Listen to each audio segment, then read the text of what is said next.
چھوٹے بھائی باجی باجی کہتے نہ تھکتے، وہ بھی ان پہ جان چھڑکتی تھی۔ گھر کے کاموں میں جہاں آرا اور سارا کا ہاتھ بٹاتی، اسکول جاتی اور خالی وقت میں سلائی بنتی، کڑھائی سیکھتی۔ دوسری طرف جہاں بانو نے بھی ماہپارا کی تربیت میں کوئی کسر نہ اٹھا رکھی۔ محفل میں اٹھنے بیٹھنے، بات کرنے کا طریقہ، گھرداری کا سلیقہ، آرائش خانہ اور زیبائش کے تمام کام سکھائے۔ ضرورت پڑتی تو اس پہ سختی بھی کی جاتی، جہاں بانو اسے احساس دلا کر بعد میں تلافی کا موقع بھی دے دیتی۔ حالانکہ ماہپارا کی پرورش نہایت اجڑ، گنوار اور جاہل لوگوں میں ہوئی تھی۔ ماہپارا کی ماں سنا ہے بڑی زبان کی تیز تھی۔ اسی پارا صرف طبیعت کی بنا پر شوہر نے انہیں 2 بار طلاق بھی دی تھی۔ آخر بہت سمجھانے کے بعد فرید نے صلح صفائی کر لی۔ اس طرح وہ دوبارہ سے فرید کے یہاں رہنے آ گئی۔ ماہپارا کا باپ فرید، جو خود بھی انتہائی ضدی اور جھگڑالو طبیعت کا تھا، بیوی پھر اس کا ساتھ کچھ سال ہی دے پائی۔ بیوی کے مرنے کے بعد وہ پنجاب کے گاؤں میں اپنے بھائی اور بھاوج کے ساتھ رہنے لگا۔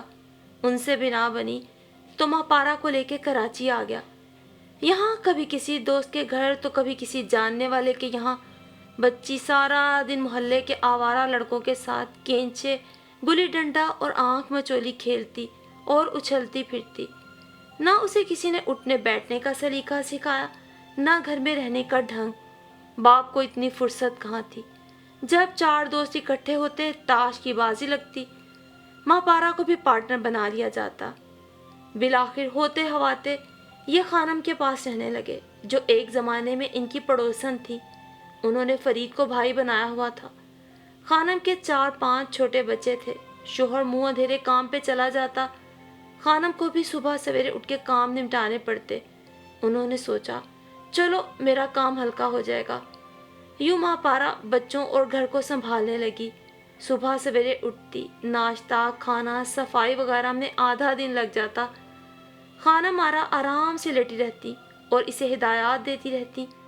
فرید، جو 8ویں-10ویں دن بیٹی سے ملنے آتے، ڈھیروں پھل اور چیزیں لے آتے، جو خانم کے بچے چھین جھپٹ کے کھا لیتے۔ کچھ ماہانہ بھی خانم کے ہاتھ پہ رکھ دیتے۔ اس طرح جیسے تیسے 1 سال گزر گیا، اور پھر ایک شادی میں جہاں بانو کی ملاقات ماہپارا سے ہوئی، رشتہ داری نکل آئی۔ ماہپارا بھی دنیا کا چکر لگا کر پھر سے اپنوں میں آ گئی۔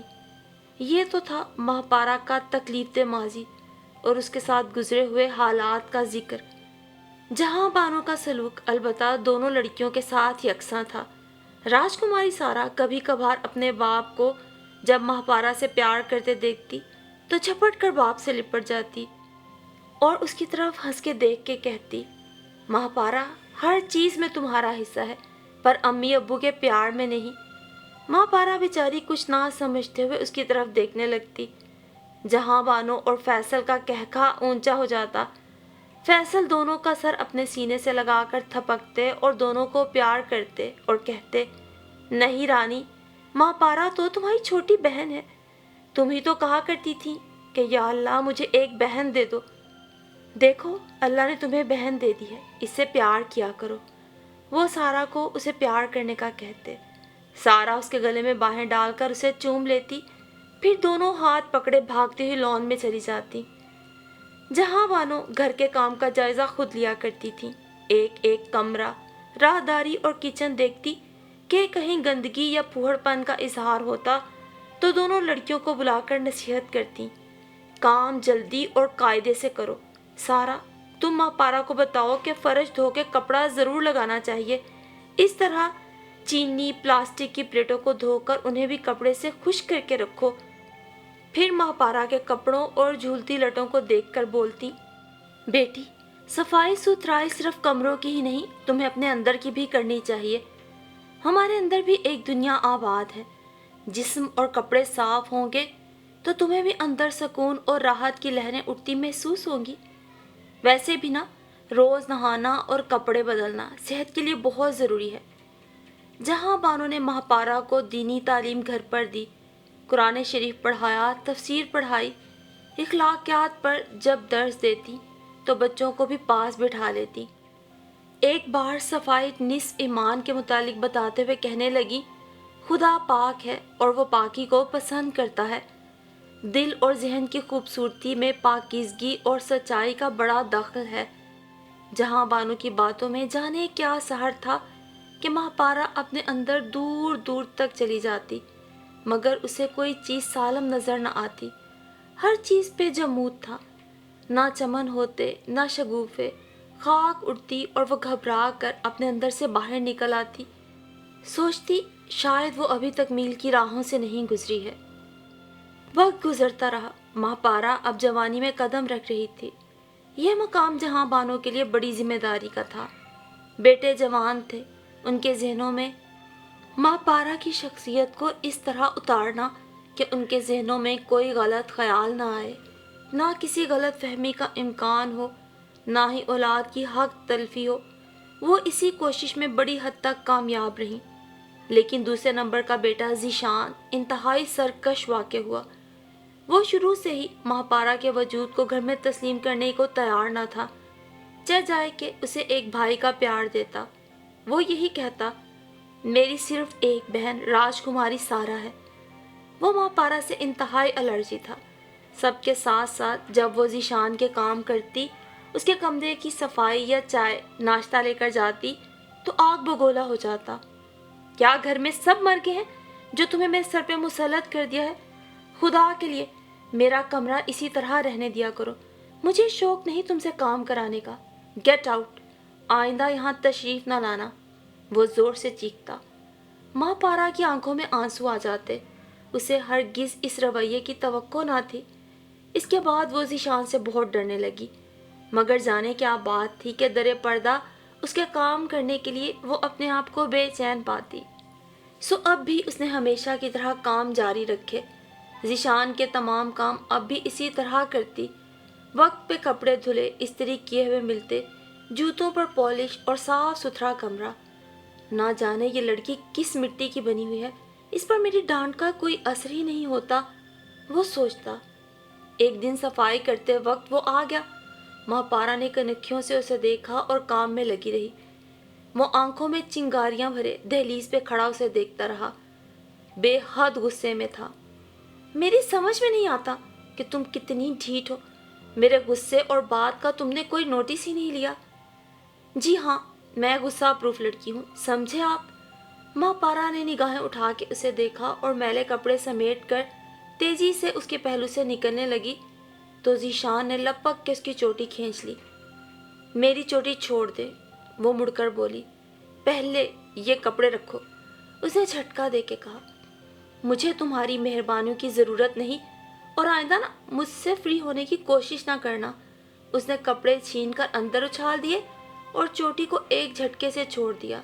ماں پارا تکلیف سے چیخ اٹھی، دیکھیے مسٹر، یہ میری امی جان کا حکم تھا، ورنہ آپ میں نا کوئی سرخاب کے پر نہیں لگے۔ آپ کیا سمجھتے ہیں اپنے آپ کو؟ میں ابھی جا کر امی جان سے کہوں گی اور آئندہ کبھی قدم نہیں رکھوں گی یہاں۔ باپ رے باپ، لڑکی ہے یا مرچ؟ وہ مسکرا کے اسے جاتا دیکھتا رہا۔ تھوڑی دیر بعد اس کی طلبی ہو گئی۔ جہاں بانو نے اس کی طرف دیکھا اور نرم آواز میں بولی، یہ تم نے ماں پارا کو کام کرنے سے کیوں منع کیا؟ ذیشان کا سر گھوم گیا۔ تو شکایت پہنچ گئی۔ اسے خاموش دیکھ کر ماں نے پھر کہا، اب کیا میں اس گھر کے ہر فرد کے پیچھے ملازمہ لگاتی پھروں؟ تم لوگوں سے تو اتنا بھی نہیں ہوتا۔ اپنے کپڑے اور چیزوں کو کرینے سے رکھ دو، بستر جھاڑ دو، شیو کا برش سیفٹی واش بیسن میں اوندھی پڑی ہوتی ہے، کمرہ کسی کباڑیے کی دکان کا نقشہ پیش کرتا ہے۔ غضب خدا کا، یہ کوئی جینے کا ڈھنگ ہے؟ تمہیں تو اس کا شکر گزار ہونا چاہیے۔ چلو، وہ اب تمہارے کمرے میں نہیں جائے گی۔ اب اپنا کمرہ تم خود صاف کرو گے، کپڑے دھو گے، استری کرو گے، جوتے پالش کرو گے، چائے ناشتہ کمرے میں سب کے ساتھ مل کر کرو گے۔ ذیشان نے گھبرا کر جہاں بانو کی طرف دیکھا، جہاں ہلکی ہلکی مسکراہٹ لرز رہی تھی۔ پلیز امی، یہ سب کچھ مجھ سے نہیں ہوگا اور میرا یہ مقصد بھی نہیں تھا۔ پھر کیا مقصد تھا تمہارا؟ محض اسے ذلیل کرنا؟ اب کے جہاں بانو کو واقعی غصہ آ گیا۔ کسی کو حقیر نہ جانو، یہ خدا کا فرمان ہے، وہ ہمارے زیر سایہ ہے اور اسے محبت اور عزت دینا ہمارا فرض ہے۔ گھر کے باقی افراد کی طرح وہ بھی عزت کی حقدار ہے. جاؤ اور آئندہ میں اس قسم کی کوئی بات نہ سنوں. جی بہتر. ذیشان سر جھکائے باہر نکل گیا. اس دن کے بعد ذیشان کا رویہ ایک دم بدل گیا. باہر سے آتا اور کرسی پہ پاؤں پسار کے بیٹھ جاتا اور ماہ پارا کو آواز دیتا. جب وہ آتی تو اشارہ کرتا, جوتے اتار دو. وہ جوتے اتار کر نیچے کھسکا کے رکھ دیتی تو موزے اتارنے کے لیے کہتا. وہ بیچاری موزے بھی اتار دیتی تو کہتا کپڑے لاؤ. وہ کپڑے اٹھا کے لا دیتی تو کہتا میں منہ ہاتھ دھو کر آ رہا ہوں, میز پہ کھانا گرم ملے. باتھ روم میں چلا جاتا تو ماہ پارا مسکرا کے حکم کی تعمیل کرنے کچن میں چلی جاتی. صبح دفتر جاتے وقت کاموں کی لمبی چوڑی فہرست بنا کر اس کے ہاتھ میں تھما جاتا. یہ سارے کام میرے آنے سے پہلے پہلے انجام پانے چاہیے. جہاں ماہ پارا ذیشان کے اس بدلے ہوئے روپ سے خوش تھی, وہیں اسے ذرا سی کوتاہی پہ سخت باز پرس کے مرحلے سے بھی گزرنا پڑتا اور وہ سوچ میں پڑ جاتی. ذیشان کا لہجہ, آواز کی کرختگی, حکم کا انداز, کہیں سے بھی تو محبت, شائستگی اور صلح جوئی کا کوئی پہلو نہ نکلتا. تب اس کی پلکیں بھیگ جاتی اور دل دکھ سے بھر جاتا. کہیں وہ مجھ سے انتقام تو نہیں لے رہے. کئی بار اس نے سوچا میں ذیشان کا کوئی کام نہیں کروں گی, مگر بس یہ سوچ کے رہ جاتی کہ جہاں بانوں کی عدالت میں اپنے لیے صفائی کا کوئی موقع نہیں کھونا چاہتی تھی. اس طرح گھر کا سکون غارت ہو جائے گا اور پھر معلوم نہیں شانی کا رویہ کیسا ہو. اب تو شان سب کے سامنے ماہ پارا کو جھڑکنے لگا تھا اور وہ ہنستی رہتی. بڑے بھائی طالب کی شادی ہو گئی. گھر میں بھابھی کی موجودگی اور ذیشان کی چیخو پکار اسے نروس کرنے لگی. سارا اسے سمجھاتی بیوقوف نہ بنو, ذیشان بھیا دل کے برے نہیں, ان کے دل میں تمہاری بڑی قدر ہے. وہ تو محض تمہیں ستانے کے لیے ایسا کرتے ہیں, بس ذرا زبان ان کی تھوڑی سی کڑوی ہے. تو وہ مسکرا دیتی. سارا کی باتوں کا مفہوم سمجھ کر اس کے دل میں شگوفے پھوٹنے لگتے. گھر میں پھر راج کماری سارا کی شادی کی تیاریاں ہو رہی تھیں. فیصل اور طالب کا اصرار تھا ذیشان کی شادی بھی سارا کے ساتھ ہی کر دی جائے.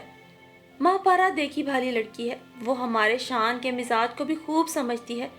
اسے بیٹی سے بہو بنا لیتے ہیں, وہ شان کو راہ پہ لے آئے گی. جہاں بانو سوچنے لگی ذیشان کا رویہ بڑا اکھڑ سا ہے. اس نے ہمیشہ اپنی مان مانی کی ہے. اگر میں نے اس کے ساتھ زبردستی کی تو معلوم نہیں کیا نتیجہ نکلے.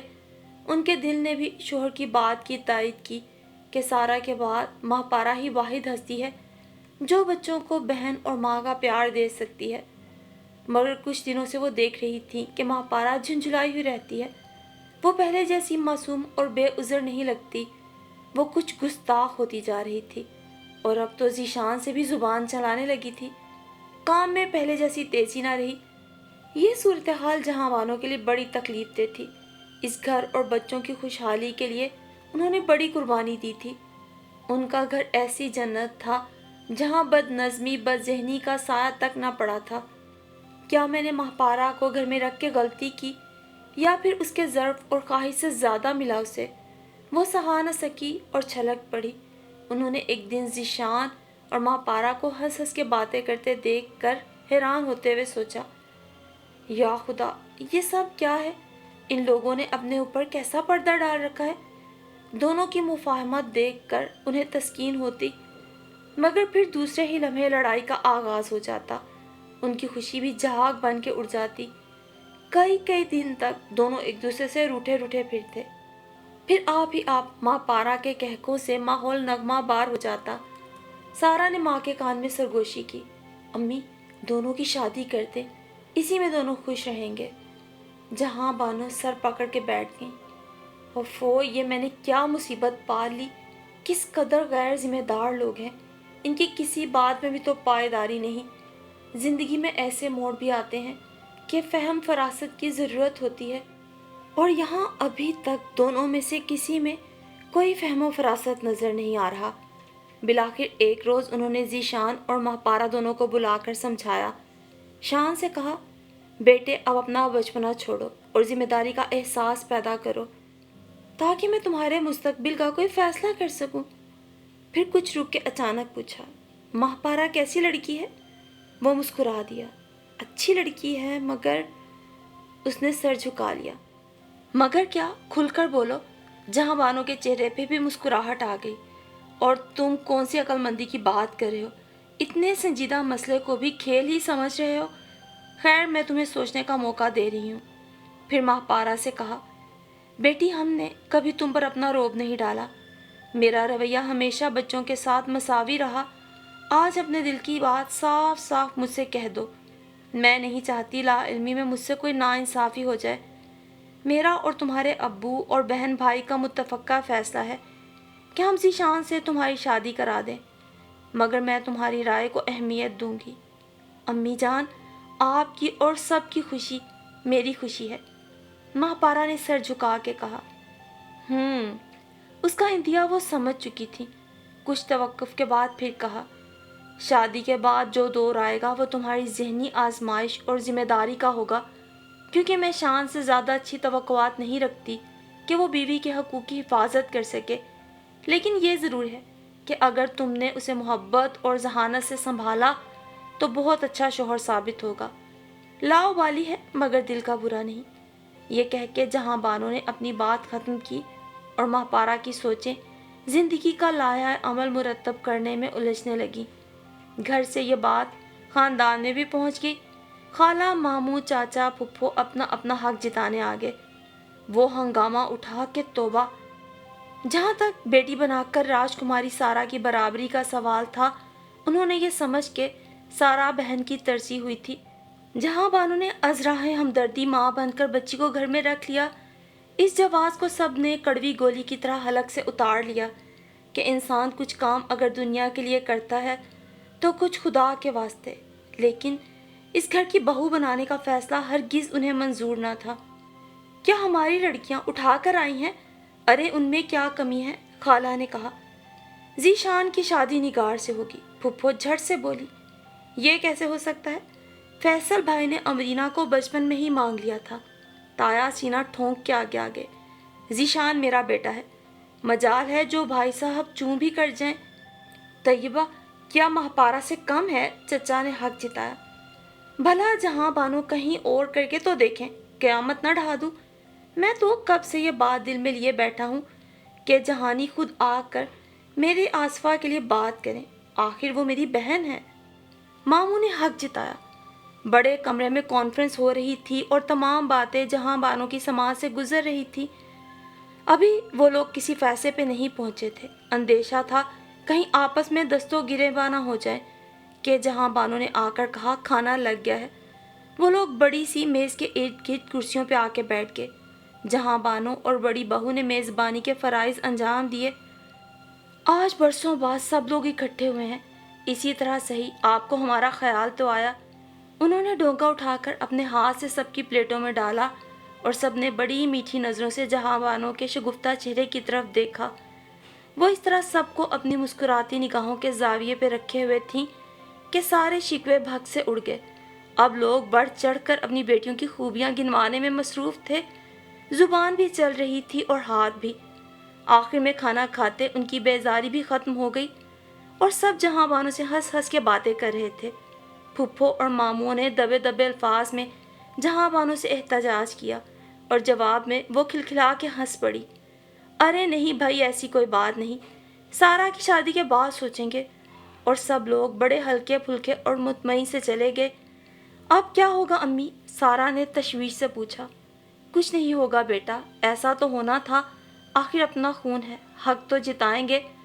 مگر نادان یہ نہیں سمجھتے کہ ہم خاندان کی بیٹیاں اپنے بیٹے کے لیے لائیں گے تو ہمارے گھر کا کیا بنے گا؟ مچھلی بازار بن جائے گا، ہر بہو اپنی بولی بولے گی، پھر رشتے اور مرتبے کون سمجھے گا؟ رہی صحیح مروت بھی ختم ہو جائے گی۔ اب میں آپا کو اپنا نمائندہ بنا کر بھیجوں گی، پھر بڑی آپا سب کو یہی بتائیں گی۔ لڑکا ماہپارا سے شادی کرنا چاہتا ہے۔ تم جانو کہ جہانی اگر اپنی مرضی سے بھانجی بھتیجی بیاہ بھی لائے تو نباہ تو اسی نے کرنا ہے۔ بیٹی، شادی کوئی کھیل نہیں ہوتا، اس میں لڑکے اور لڑکی کی مرضی ضروری ہے۔ اس جگہ ماں باپ کا اختیار بھی کام نہیں آتا۔ آپا نے خاندان والوں کے سامنے ایک عذر بیان کیا۔ اس کے جواب میں سب نے پھر ماہپارا کو ہی گود بھر بھر کر بددعائیں دے دے کے کوسا، بلکہ اس کی مری ہوئی ماں کو بھی نہ چھوڑا۔ کم بخت خود مر گئی، اپنی جائی کو ہم پہ مسلط کر دیا۔ اے بوا، شادی بیاہ زبردستی نہیں ہوتے، یہ سب قسمت کے کھیل ہیں۔ آپا نے سب کو سمجھانے کی کوشش کی۔ پھر بالا ہی بالا ذیشان کی شادی کی تیاری کا آغاز ہو گیا، مگر دونوں کے مزاج اور باتوں میں کوئی فرق نہ آیا۔ وہ دونوں اسی طرح لڑتے جھگڑتے۔ جہاں بانو پریشان تھی کہ اگر یہی شب و روز رہے تو میں کسی کو منہ دکھانے کے قابل بھی نہ رہوں گی، ایک دن انہوں نے ذیشان کو بلا کر پھر کہا، اگر تمہیں ماہپارا پسند نہیں تو خاندان میں نسبتاً کسی بہتر لڑکی کا انتخاب کر لو، ابھی حالات دسترس میں ہیں، ایسا نہ ہو بعد میں پچھتاؤ۔ یہی بات ماہپارا کو بلا کے کہی۔ اپنے ذہن اور دل کو ٹٹول کر مجھے صحیح جواب دو، تم کیا چاہتی ہو؟ میں یہ صورتحال زیادہ دن برداشت نہیں کر سکتی۔ کچھ دن کے لیے دونوں پرسکون ہو گئے، بلکہ دوستانہ ماحول بن گیا، جہاں بانو نے اطمینان کا سانس لیا۔ ایک دن اچانک کسی بات پر ذیشان کے چیخنے اور ماہپارا کے رونے کی آواز سن کر وہ کمرے میں گئیں۔ معلوم ہوا ایک چھوٹی سی بات پر دونوں میں تکرار ہوئی ہے۔ ذیشان نے کہا، مان لو یہ صحیح ہے۔ ماہپارا ماننے کو تیار نہ تھی۔ اس پر جہاں بانو کو غصہ آ گیا۔ دونوں کو حکم ملا، تم دونوں ابھی الگ الگ کاغذ پر ایک دوسرے کی برائیاں اور کمزوریاں لکھ کے لاؤ، دونوں اپنے خیالات کا کھل کے اظہار کرو۔ بڑا سخت مرحلہ آ گیا تھا۔ دونوں اپنے اپنے کمرے میں بند ہو گئے۔ 2 گھنٹے کے بعد ماہپارا سر جھکائے مرے مرے قدموں سے اپنا اعمال نامہ لیے جہاں بانو کے حضور حاضر ہو گئی۔ شانی بھیا بہت اچھے ہیں، وہ بڑی محبت کرنے والے ہیں، رحم دل، جو چیز منگواؤں لا دیتے ہیں۔ میرے کڑے ہوئے رومال اور تکیے کے غلاف بڑی تعریف سے دیکھتے ہیں۔ میرے ہاتھ کے پکے کھانے بھی بڑی رغبت سے کھاتے ہیں۔ انہیں میرا ہر کام پسند ہے، بس ذرا ضدی ہیں اور جلدی غصہ آتا ہے۔ اگر کوئی بات مان لے تو وہ کچھ نہیں کہتے۔ جہاں بانو نے کاغذات الٹ پلٹ کر دیکھا اور ماہپارا کی جھکی جھکی پلکوں اور مجرمانہ انداز دیکھ کے انہیں ہنسی آ گئی۔ تو تمہیں اس بات کا اعتراف ہے کہ اگر کوئی ان کی بات مان لے تو کچھ نہیں کہتے؟ پھر تم کیوں ضد کرتی ہو؟ بحث نہ کیا کرو۔ مرد تو یوں بھی حکم منوانے کی عادت ہوتی ہے، کوئی سنے نہ سنے، صرف اپنے ہی کہتے ہیں۔ تو لڑکی انہی مردوں سے ایک مرد ذیشان ہے، لیکن جیسا تم نے لکھا ہے اگر بات مان لو تو کچھ نہیں کہتے، یعنی ضد کا امکان ختم، تو پھر لڑائی جھگڑا کیسا؟ اب تم اپنی تحریر کی روشنی میں میری باتوں کی تصدیق کرو، ورنہ دوسری صورت میں مجبوراً تمہارے لیے رشتہ باہر سے تلاش کروں گی۔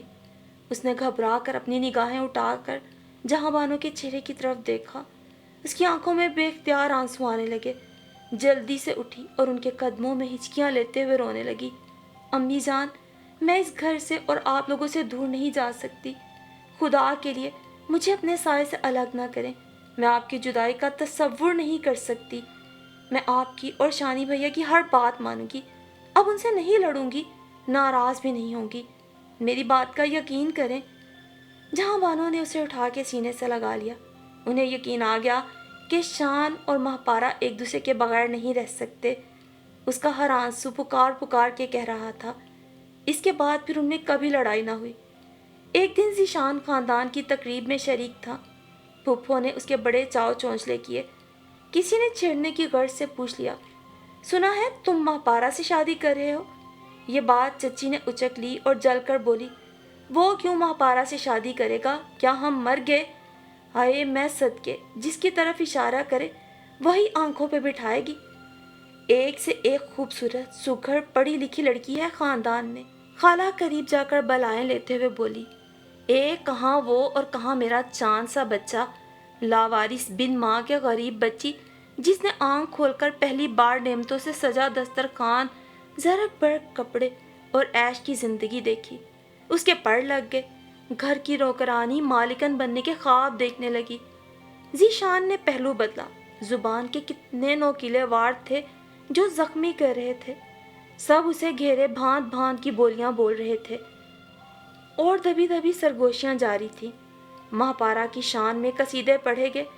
آخر میں مومانی نے بھرپور وار کیا، کون جانے فرید کی بیٹی ہے کہ کسی اور کا پاپ جو سیدھا جہاں بانو کی جھولی میں ڈال دیا گیا ہو۔ اتنے میں پھپھو نے کھیر کا پیالہ سامنے لا کے رکھ دیا اور پیار سے بولی، کھاؤ بیٹے، پستے اور کھوئے کی کھیر ہے۔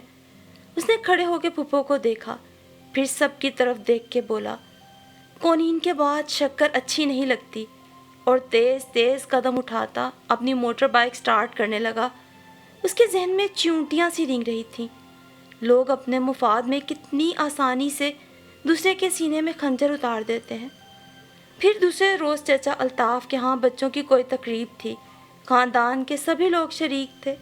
جہانی بیگم، ماہ پارہ اور سارہ گئی۔ اس واقعے کے بعد ذیشان نے خاندان والوں سے نہ ملنے کی قسم کھا لی۔ جہاں بانو اسی طرح ہنستی مسکراتی سب سے ملی، مگر ان کا رویہ وہی اجنبیت لیے ہوئے تھا۔ خصوصاً لڑکیوں نے سارہ اور ماہ پارہ کو بالکل لفٹ نہ کرائی۔ چچی فرزانہ البتہ ماہ پارہ اور سارہ سے بڑی محبت سے پیش آئیں، بلکہ انہیں مہمانوں کا پورا انتظام سونپ دیا۔ چائے اور کھانے کے وقت تمام لڑکیاں اپنے لباس کی آرائش اور میک اپ میں لگ گئیں، کوئی بالوں کا سٹائل بنانے لگی۔ فرزانہ گھبرائی جا رہی تھی کہ آج نوکرانی کو بھی بخار آ گیا۔ کچن کے سنک میں برتنوں کا ڈھیر لگا تھا۔ اب جا کر دیکھا تو ماں پارہ پائنچے چڑھائے برتن دھو رہی تھی اور سارا کپڑے سے خشک کر کے جالی میں رکھتی جا رہی تھی۔ انہیں بڑا پیار آیا۔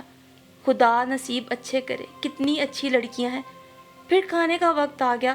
اس وقت بھی 2-4 محلے کی لڑکیوں کے ساتھ وہی دونوں پیش تھیں۔ کھانے کے بعد بھی انہوں نے سب سنبھال لیا۔ فرزانہ چچی دونوں کی تعریفیں کرتے نہ تھکتی۔ لڑکیاں ہوں تو ماہ پارہ اور سارہ جیسی۔ بھائی خوب جہاں بانوں نے تربیت دی۔ ہماری بچیوں کو اس قابل سمجھا ہوتا تو ان سے بھی کام کہا ہوتا۔ خاندان کی بڑی بوڑھیاں بولنے لگی، بھی یہ تمہارا گھر تھا، غیر کی محفل نہ تھی۔ اگر لڑکیاں کام کرنے آ جاتی تو کوئی ان کا ہاتھ جھٹک نہ دیتا۔ انہیں کون سا بلایا تھا، خود ہی آ گئیں۔ اس دن اچھا بھلا جھگڑا ہوتے ہوتے رہ گیا اور ان کی نفرتوں کا نشانہ پھر ماہ پارہ ہی بنی۔ جہاں بانو نے بالکل خاموشی اختیار کر لی۔ سرد جنگ پورے خاندان سے جاری تھی۔ اب تو اس کے سوا کوئی چارہ نہ تھا کہ اعلانیہ ذیشان کی شادی کر دی جائے۔ جو ہونا ہے ایک دم ہو جائے۔ منافقت کا راستہ انہیں پسند نہ تھا۔ میری شادی میں خاندان کا کوئی فرد شریک نہیں ہوگا، ذیشان نے صاف صاف کہہ دیا۔ اچھا۔ جہاں بانو اس کی نادانی پہ مسکرا دی۔ بڑی مشکل سے گھر کی فضا معمول پر آئی۔ چہرے خوشی سے مسکرائے۔ شادی کے جوڑے سل رہے تھے، زیورات کا انتخاب ہو رہا تھا کہ ایک دن فرید نے دھماکہ کیا۔ بولے، میں ماں پارہ کو لینے آیا ہوں، اس کی نانی کی طبیعت خراب ہے، مرنے سے پہلے نواسی کو دیکھنا چاہتی ہے۔ جہاں بانو حیران رہ گئی۔ فرید، یہ موقع تو کسی طرح مناسب نہیں کہ ماہ پارہ وہاں جائے۔ میں تو اس کی شادی کی تاریخ لینے تمہارے پاس آنے والی تھی۔ کچھ دن اور ٹھہر جاؤ، خیر سے شادی کے بعد دونوں داماد اور بیٹی کو لے کر جانا اور نانی سے ملا دینا۔ انہوں نے سر جھکا کے کہا۔ وہ تو ٹھیک ہے بھابھی، لیکن اگر وہ مر گئیں تو زندگی بھر کے لیے بات بن جائے گی۔ ماہ پارہ کے ماموں اور خالہ تانے مار مار کے میرا جینا حرام کر دیں گے۔ آپ کو معلوم ہے سسرالی رشتے کتنے نازک ہوتے ہیں۔ میں نے خط لکھ دیا ہے کہ میں ماہ پارہ کو لے کے آ رہا ہوں۔ بس 1 ہفتہ لگے گا مجھے آنے جانے میں۔ میں اس کے بعد آپ جیسا چاہیں گی ویسا ہی کروں گا۔ برائے مہربانی آپ میری بات نہ چھوٹی کریں۔ وہ خاموش ہو گئیں اور فیصل کے آنے کا انتظار کرنے لگی۔ گھر میں چہم و گوئیاں ہونے لگی۔ سارہ اور ذیشان کو ماہ پارہ کے جانے پہ سخت اعتراض تھا۔ امی سے نہ بھیجیں، یہ سارہ اور شانی کی خواہش تھی، مگر دوسری طرف ماہ پارہ ماموں اور نانی سے ملنے کے لیے بے تاب نظر آنے لگی کہ جہاں بانو کو اجازت دینا پڑی۔ امی جان، میں بہت جلد آؤں گی، آپ کو انتظار نہیں کرنا پڑے گا۔ شانی اسے اس قدر خوش دیکھ کر غصے میں پھٹ پڑا اور مزاج کی ساری تلخی الفاظ میں سمٹ آئی۔ اس سے پہلے تمہارے ماموں اور نانی کہاں مر گئے تھے جب تم در در بھٹک رہی تھی؟ نہ پیٹ بھر کھانا، نہ کپڑا، نہ رہنے کو چھت۔ اس وقت کیوں نہ تمہاری نانی نے بلوا کر تمہیں اپنے پاس رکھ لیا؟ امی، مجھے یہ کچھ گڑبڑ معلوم ہوتی ہے۔ ماہ پارہ کو یہاں سے جانے کی بالکل اجازت نہ دے۔ ذیشان اپنی ماں سے بس یہی کہہ سکتا تھا۔ نہیں بیٹا، ایسے نہیں کہتے، نہ جانے حالات کیا ہوں۔ بہرحال اس کو سر دست روکنے کا کوئی جواز نہیں۔ جہاں بانو نے ضروری سامان سمیت اسے باپ کے ساتھ رخصت کر دیا۔